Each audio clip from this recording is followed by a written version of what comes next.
By the year 2000, The Undertaker had already cemented himself as one of WWF's most dominant forces. For nearly a decade, he had buried legends, ruled as WWF champion, and built a mystique unlike anyone before him. But by late 1999, the years of battles had caught up to him. Injuries forced him to step away from the ring, and for months, WWF moved on without him. No eerie messages, no mind games, no sign of The Undertaker. Then, at Judgment Day 2000, everything changed. The main event between The Rock and Triple H for the WWF Championship had descended into chaos, and just when it seemed like Triple H and the McMahon-Helmsley Faction had the upper hand, a new sound filled the arena, the roar of a motorcycle engine. The crowd turned toward the entrance, and there he was. But this wasn't The Undertaker they remembered. He wasn't walking through smoke. He was riding down the aisle on a Harley-Davidson, wearing a bandana, sunglasses, and a leather trench coat. He stormed into the ring and laid waste to the entire faction, making one thing clear. The Undertaker was back, and he wasn't here for theatrics. He was here to fight. This was the American Badass. Gone were the supernatural elements, the slow, methodical entrances, the eerie presence. This Undertaker was real, raw, and aggressive. He didn't stalk opponents from the shadows. He met them head-on. He spoke more, taunted more, and wasn't afraid to get in anyone's face. In the months that followed, Undertaker made his presence felt. He reunited with Kane as the Brothers of Destruction, steamrolling through the tag team division and capturing the WWF Tag Team Championships. He battled some of WWE's biggest names, including The Rock, Kurt Angle, and Triple H. But something was different. The Undertaker had always been respected, but now he wasn't just demanding it, he was forcing it. If he felt someone disrespected him, he made sure they paid for it. By late 2000, his focus turned back to the WWF Championship. At Survivor Series, he challenged Kurt Angle for the title in a hard-fought battle, but came up short. That loss only fueled him. He wasn't done chasing the gold, but he was growing more impatient. As 2001 began, he entered the Royal Rumble, looking to earn his way back to the top. He dominated the match, eliminating multiple superstars. But then, something unexpected happened. Rikishi and Haku eliminated him. The Undertaker was out. Undertaker didn't take losses lightly. He turned his attention to those who stood in his way, and soon, he found himself in a heated rivalry with Triple H. Their paths had crossed before, but now, the tension boiled over.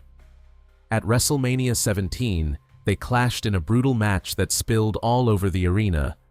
They fought through the crowd, onto the production stage. Brass knuckles, steel chairs, nothing was off limits. When it was over, Undertaker had his hand raised, his WrestleMania streak now 9-0. But even with the victory, his patience was wearing thin. Then came the invasion. When WCW and ECW launched an all-out war on WWE, Undertaker was on the front lines, leading the charge against the invaders. But even as he defended WWE, something in him was shifting. He was growing more aggressive, more ruthless. His rivalry with Diamond Dallas Page became deeply personal when Page began stalking his wife, Sarah. Undertaker didn't just want to defeat Page, he wanted to humiliate him.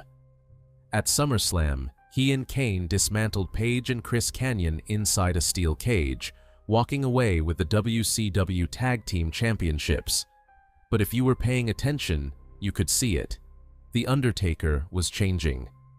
The American Badass had been about respect, but now it was about something more. It was about control. By the end of 2001, the transformation was complete. The hair was gone, cut short into a spiked, hardened look. The American Badass attitude had given way to something colder, meaner. Big Evil had arrived.